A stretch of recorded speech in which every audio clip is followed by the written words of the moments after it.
Right, we are live. Hey guys, how's it going? Welcome back to the Kiwi Lads channel. In this one, we are going to be doing the 5th place playoff match. And what I mean by that is whoever wins this game goes through to get a shot at the 5th place playoffs. They will face the winner of Samoa versus France. A disappointing end to the Blitzboks Rugby World Cup yesterday when they did play at 10:30 p.m. for the Cape Town locals. They did unfortunately get defeated by Ireland in a relatively one-sided game in the end, but they are ready to come out here and prove that they are still one of the top contenders of the competition. They are going to be going head-to-head with an Argentine side who were beaten by New Zealand, but close throughout that contest as well. Looking through at the starting lineup for the Blitzboks, it is going to be Christy Grobbler, JC Pretorius, Makata, Ronald Brown, Angelo Davids, Muller Duplessis, and Selvin Davids. Then for Argentina, it's Isgro, De La Vega, Humain Schultz, Tobias Wade, Luciano Gonzalez, Osadchuk, and also Gaston Raval. Still interesting that they don't start Marcus Maneta. And unless there's some sort of injury there, I would have thought you would start that man 9 times out of 10. A massive game, this one, says Sebastian there. And also 17K, nice work, Amish, says Distracted Thoughts. Thank you very much, mate. My tongue's getting in the wrong place today. Unfortunately, I think I've been talking way too much. But yeah, it's been an exciting journey to the 17. I guess 20 is now the next big target, and also 20K by the end of the year. Very realistic target, says Sebastian, and also Yo says Emiliano Hoosh. Congrats on the 17K. Kiwi Lads, says Nathan in there as well. But these two sides now making their way out onto the park. Selvin Davids, not quite the best game for him in the Irish one, but now maybe this game up against the Pumas could be different. And my guy says the Ninja Dude, and also congrats on 17K. Hamish says Amelia, thank you very much. Yeah, you guys have been really just turning up at all hours of the night. I guess that's the thing. It always seems weird that I'm up at random hours of the night, but you guys have also been staying up to some pretty random hours, watching along with the Sevens, the Gallagher Premiership. Also, we have been doing a few of the other matches from around the world, and we have still got plenty more coming up in the near future as well, with some more Gallagher Premiership. Also, probably, I guess the next weird hour competitions, probably either some cricket, Pakistan versus England, or something else happening. Actually, no, URC, the next one that's going to be at a random hour. But this time it is going to be kicked off by Argentina, and Gaston Raval kicks it just the 10 meters. JC Pretorius not able to take it cleanly, and Argentina and the former Luciano Gonzalez now starts to bulldoze his way towards the 22. Still going. Angelo Davids misses the tackle. Selvin Davids misses. Gonzalez runs in. You got to tackle him. And that was about 4 or 5 tackles missed in a row there by Angelo Davids, Selvin Davids. No one wanted to stop the freight train in motion. Luciano Gonzalez, that is about the worst start to the match that the Blitzboks could have had. Makata missed the tackle. Brown missed the tackle. Oh, in fact, no, Brown didn't even get involved. He ran wide. Selvin Davids, Angelo Davids, both unable to stop him. He just goes straight in. Like they're saying, 4 broken tackles, 1 carry. Who else in World Rugby does those kind of numbers on a consistent basis? Tobias Wade strikes it. The kick is going to be away to the right-hand side, but now 6 minutes left in the first half. And that is actually going to be 5-0 to Argentina. Poor defense, says Sebastian. Yeah, just letting them through way too easy. And now another retained kickoff for Argentina. They've come out with a vengeance here. Going to be a high tackle penalty in favor of the Pumas. Tobias Wade takes it quickly now. Goes across to Rodrigo Isgro. Now Izuchuk goes backwards. Another missed tackle from Makata this time. Gonzalez bumps off one. Offload from the other. De La Vega goes in, and it's another try for Argentina. Anyone who showed up today has already probably left for the locals. And won't be surprised if the local support boo the boys. Well, they got to with the defence that they've had so far. It really hasn't looked impressive one bit for South Africa. Normally a side that pride themselves on their defence. Makata's missed a tackle. And then from there was another missed tackle from JC Pretorius on Luciano Gonzalez. Luckily, there was 1 tackle made by Brown. And also a good low tackle made by Muller Duplessis. But the offload found from Argentina, driving the legs of De La Vega. And 10-0 in favour of Los Pumas. And hello, Amish Rose says, Michelle, welcome in, mate. Hope you are doing very well. And Archie's bringing it. And ring the zookeeper. Pumas are more than the hosts. Another conversion going over. Very nice shot from out wide. And that is going to make the score now 12-0. Right, this time the Pumas have... Oh, no. The crowd are turning against them. They've just cheered for South Africa for finally being able to take a kickoff. And it was not a nice cheer. It was an ironic cheer. But now, JC Pretorius, he's going. And he's going to be able to score the try. That gets the Argentines maybe put back on the back foot. And also, did you get to the fights today? I didn't get to watch all of the main card. I did get to see some of the highlights of the two main events. But I did watch all of the prelims and the Fight Pass prelims. Tell you what, it was an exciting one on those prelims. I'm trying to remember the guy's name. Was it Justin? Oh, they were chanting it as well. The man who does the front flip and lands on his ass each time he does it, but still continues to do it and managed to get that upset knockout as the biggest underdog on the card. I need to remember that last name because I think he's going to be one we see a little bit in the future. That one is missed. And tell the zookeeper to take his time, says Sebastian. And Shocking Mate says Nathan there. And also Barnett, that's the one. Yep, he was pretty fun to watch. And the fact that he looked like he was gassed and then just keep swinging. He was just like, nah, his jaw looked really damaged. I don't know whether or not he broke it during the fight, but his eye was swollen shut. He passed the eye test at the middle of the round and said, yep, I'll go again. And then just swung and managed to get the guy. He had good cardio in the end. Now a little bit of a mistake from Argentina, knocked into touch. And now South Africa are starting to change the momentum of this game. I asked my dad to take me to the zoo, and he told me he would if they would take me, says Stephen. And there as well. But currently 3 minutes left of the first half. Johnny Walker as well says, go, yeah, another man who managed to get himself the win. Justin Arosa, it was his first name Justin Barnett? I believe the big Spanish man, if I'm not wrong. Yeah, he had the Spanish flag, but he did sound kind of very, I guess, very American, the way that he talked. Now, nice ball on the outside. Angelo Davids, man, his foot was close to the touchline, but the referee was right there. Adam Leal said that it was play on. Now, Selvin Davids back across to Ronald Brown. Looking for the draw and pass, gets it majorly wrong, and Argentina are able to jump on the opportunity again. Rodrigo Isgro. Oh, we're going back for something. Okay, it's a knock-on from... Okay, it's a knock-on initially from Argentina, scrum feed for South Africa. I was going to say, it's interesting that they decided not to let it play on. Yeah, there it was. Hit the hand of Tobias Wade, which is why they have gone back for it. And also, Hamish, it's a Rugby Sevens World Cup played at South Africa. It certainly is the Cape Town Sevens World Cup. And the hosts would love to get themselves at least fifth. And also, we have got there, Johnny Walker got kicked out of the vicinity after his fight. What happened? I know he loves a good celebration, but normally it involves popping out his own collarbone or his shoulder rather than like hitting anyone else. Was it him and Kevin Holland or something going back and forth? I know Kevin Holland always has a lot to say. In fact, a lot of the guys on this fight card do know how to talk, hence why the press conference did get themselves cancelled there. Ronald Brown back across to Christy Robala. A tackle mate on him. Makata now has got it. He's got Angelo Davids on the outside. He finds him, and he's going to score the try. Oh, he was close to going dead. They may just check this one. No, they have said that it is going to be good as gold. And the green and gold men have been able to score themselves another try. They're right back in this. For a shocking start, they've turned it around pretty much instantly. It's as if they were asleep for the first minute and a half, and now they've woken up and they've come to play for this next little moment. I'm bro. Congratulations, 17K mark. The Kiwi lad says for show. And I do appreciate that a lot, mate. And yeah, road to 20K very soon, I guess, just around the corner. But Angelo Davids does well down the wing. I think they want to just check his feet, do they? No, they're saying it's all good. Puts the ball down and scores it. And now we find ourselves at 12-all. Interesting score starting to build up here in this contest. Argentina had the best of the first half of the first half. And South Africa have the best of the second half of the second half.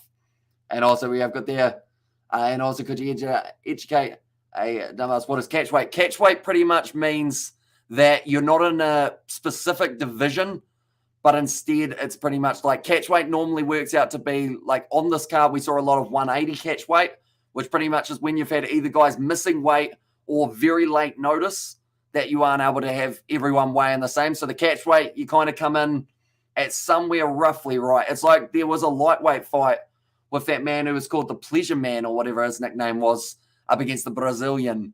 But he came in as a catch weight of 220. Neither man reached that catch weight, but they were still scheduled to fight at that amount. So pretty much it doesn't affect the rankings, I want to say, if it's catch weight, because you're not actually in a division. But Distracted Sports might be able to help me out with that bit of information. But that is going to be halftime, 12-all between Argentina and the South Africans. The only Johnny Walker I know is one on side of the whiskey bottle, says Stephen Bissett. And also RIP, Willie Lelsey, sad to hear of his passing overnight, says Nazi Williams. It certainly was.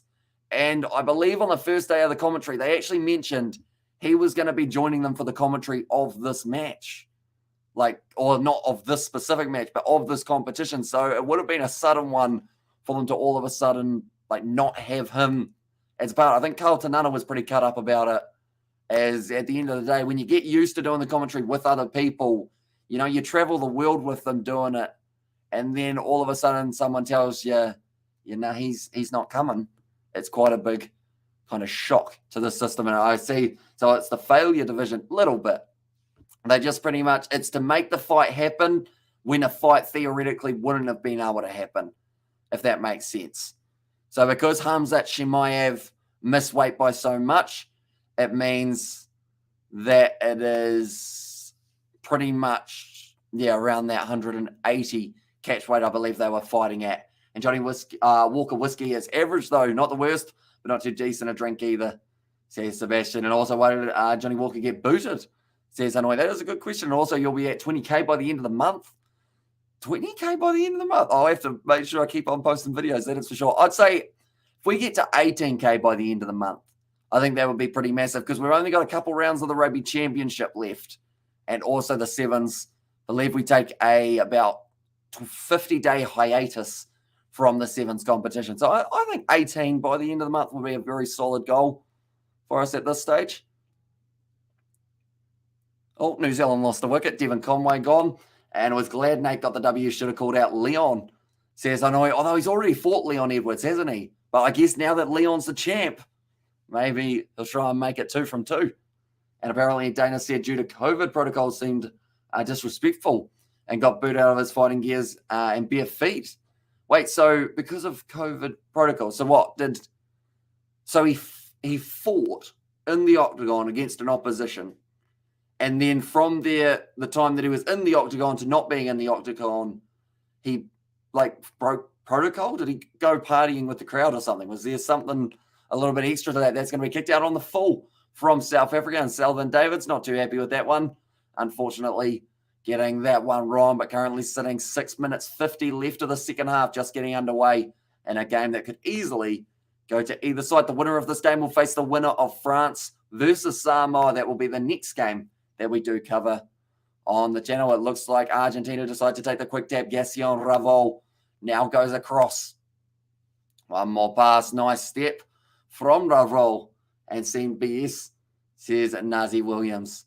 Now Jermaine Schultz trying to break through Makato, although he's a very hard man to break through, although he did miss a tackle earlier on, so anything is possible. Anyway, meanwhile, Blitzboks, says Nathan, and although it's nice work from the Pumas, nice bit of draw and pass on. Makato put a big hit on there. Now Jermaine Schultz gets dragged down. De La Vega, he stayed down. He took a massive shot to his chest area. Now Rodrigo Escro, good shot from JC Pretorius. He has been a standout for the Blitzboks throughout this competition. Now Tobias Wade, a lot of pressure there. Finding the offload, Luciano Gonzalez trying to break through. Good tackle, mate. It's another penalty to Argentina. These YouTube clips of it. Go Argentina, says Nazi Williams. It looks like they are going to have just a little bit of a slowdown of play due to that Pumas player being injured. They do not want to take too many risks. So the next game that is taking place, it is going to be 9:24 p.m. New Zealand time. That is France versus Samoa. Then after that, we've got New Zealand versus France, Ireland versus New Zealand, Australia versus USA, and then Australia versus Fiji. Crowd still booing their Blitzboks, says Nathan. Yeah, they were pretty brutal when they took that first catch off the kickoff. Everyone just cheered sarcastically pretty much because they had been able to do something right. But so far, 7 missed tackles for South Africa compared to the 7 tackles that they've made. That is really high for their odds of making tackles. It looks like Christy Hrobala has hurt himself a little bit here. Some sort of left leg injury, I think it was. Now going down in the scrum. Sean Williams, I have seen, has also made his way out onto the park. Nice attack and run from Verafeld. Gives it off. Usachuki spins. And once again, it's poor from the Blitzboks. Anytime they get close to the line, they pretty much just spin out of the challenge, put it down, and say thanks very much for coming. Argentina score again. Asuchuk is the man who has got it this time. Yeah, about 3 meters out. JC Pretorius and Sean Williams and almost Makata as well trying to stop him. He just spins out of the tackle, though. And it's just really disappointing defense. We're not used to seeing it this way, but it's tackle after tackle after tackle that the Blitzboks are missing. It is costing them all. That's hit the post and gone over. Very lucky for Argentina because those 2 extra points may be absolutely crucial throughout this contest. But 4 minutes 20 gone, or 4 minutes 20 left, I should say, of the second half. And Gastian Ravol, he has been taken off the field. So Verafeld will get us back underway. It's going to be nicely taken by Angelo Davids. Good work in the end by Impy Visa to put him down safely. 50 people watching. Even the fans have given up on the Blitzies, says Sebastian. Yeah, if they were in that semi-final, I could probably safely say like it would probably at least triple in the numbers of people watching this Blitzboks game. But because they did lose, it does mean that they have got only the faithful watching at this point in time. And also I should mention it is currently a Sunday. So maybe people have got themselves their weekend plans taking place for this Sunday as well. But now it's going to be a nice bit of work from Asuchuk. Managed just to free up the hands of Swears. Wapi, though, able to just do enough to stop the offload from taking place. Now up the middle, looking for the offload. It's a forward pass. Makata able to clean up the Blitzboks. Now have another chance. I'm glad I only went Friday, waste of money. Here's Carl. And the MPV is a good fan. Big bump off. But good tackle made on him by would have been the number 2, Santiago Verafeld. Now, I'm interested to see what the plan is with Marcos Maneta. I mentioned it once again that it just seems to be they don't use him enough. That's going to be a great run up the middle, this time from Sean Williams. And that will be the try for South Africa. And the Puma says Alejandro. And also, we have got also looking that way, 100 plus, says Nathan Ashoka, mate. And yeah, but Sean Williams does manage to score the try, making it a little bit more even in this contest. It's going to be a nice, easy kick. Sean Williams skips forward off the right, makes his way through the tackle. Hermain Schultz unable to stop him in that rapid-fire run of Sean Williams. That is going to be now 19 all between these two sides. Like I mentioned, this game could go either way, and Blitzboks back in it, says Dazex. And also Alejandro has got the Pumas and the muscles there as well. Jaco has said, hi, welcome in, mate. Hope you are doing very well. Currently 2 minutes left on the clock. And these two sides find themselves extremely even, 19 points apiece as we currently sit. But the next game that we are going to be covering, ladies and gentlemen, it will be Samoa versus France. That is 9:24 p.m. that game kicks off. Then there is a little bit of a pause, and then we get into the semi-final fixtures. Ireland versus New Zealand, New Zealand versus France, USA versus Australia, and Australia versus Fiji. So New Zealand and Australia still both alive in the men's and the women's. Wonder whether or not that will remain for finals footy as well. Marcos Maneta now put out onto the field. It's going to be a bit of a tap back from Los Pumas. Inside in their own 22, Verafeld cleans it up. Oh, he's a good player. He's just pierced through. It looks like there's going to be the cover of defense available, but Asuchuk, he's going to be back in his pace. Great tackle made by Selvin Davis. Now Hermain Schultz finds the offload up. Wide cut out pass. Quick hands. Sits up for Luciano Gonzalez. Looks to the corner. Saviwe Sawyers Wapi. Now that is something you don't see too often. He has been beaten in a tackle. And that is now going to be Argentina taking the lead back once again over the Blitzboks. Luciano Gonzalez, he has had 2 this match, and they are the only 2 tries we have seen from that man throughout the Rugby World Cup Sevens. But it was Asuchuk who straight away broke the line for Los Pumas and then lured in the defense, took the ball to ground, and then found the back line movement. Springboks versus Argentina, 47-17. And sorry for the dumb question, but what does England versus Uruguay achieve? So pretty much the winner of that game will finish 9th. Or actually, that might be actually the challenge final. Now, it sounds like a confusing one, but pretty much you'd finish 9th, but I think you also get a trophy because you are the best of the competition that aren't in the top 8, if that makes sense. I think you get a little a trophy or like some sort of award, but you have the challenge final. So I'd like to think England would win that, but it's very hard to tell. Uruguay look like they're coming right. Los Pumas win this one. Says Daz X is looking that way at the moment. 26 points to 19 with only 45 seconds left on the clock now. And it looks like they are taking their time because Sean Williams is going to be going off the field. Looks like he's got a bit of a sore eye. So Cecil Africa, I would have loved to see this man out there for more than 46 seconds, but all-time great Cecil Africa brought back. And the best loser is like being the tallest dwarf. Says imagine that. And imagine Uruguay win England. I think they can do it. They certainly can. We've seen a few upsets. Chile have been doing extremely well throughout the competition. Uruguay have been beating big sides. Time is back on now. In Argentina, there's no need to rush this. They will look to close out some time. The crowd, of course, are going to start booing, but I think South Africa would do the exact same if they were in the lead. And I always thought Sevens was odd with the amount of loser trophies they have, says Distracted Sports. Yeah, because they actually, unlike a Rugby World Cup, they do have to go through and like 2 sides have played off for 23rd or 24th place. Like they actually have to go right through and work out who finishes where. There are 15 seconds left now between these 2 sides. Argentina, they have visited the opposition 4 times. They have scored every single visit. Same with South Africa, though, 3 from 3. And now the line-out throw is here for Selvin Davids. Well, in fact, it's going to be the scrum feet. Sorry, congrats, Pumas. Says Sebastian there, and also with the Uruguay versus England was an important match of the Rugby World Cup 2015, says Stephen Bissett. Now, ball about to go in. Can the Pumas win it against the feed? Selvin Davids goes across now. Cecil Africa trying to pierce the line. He does quite nicely there, but Azurchuk, he gets on it. Pumas win the penalty. They hold the ball up in celebration, and all they needed to do is tap this one and kick it into touch, and they will beat the Blitzboks in Cape Town. But unless we are going to be transferring over to our next live stream, ladies and gentlemen, thank you all very much for tuning in. If you did enjoy, be sure to leave a like and subscribe. We're back right now for France versus Samoa, and I will see you all in the very next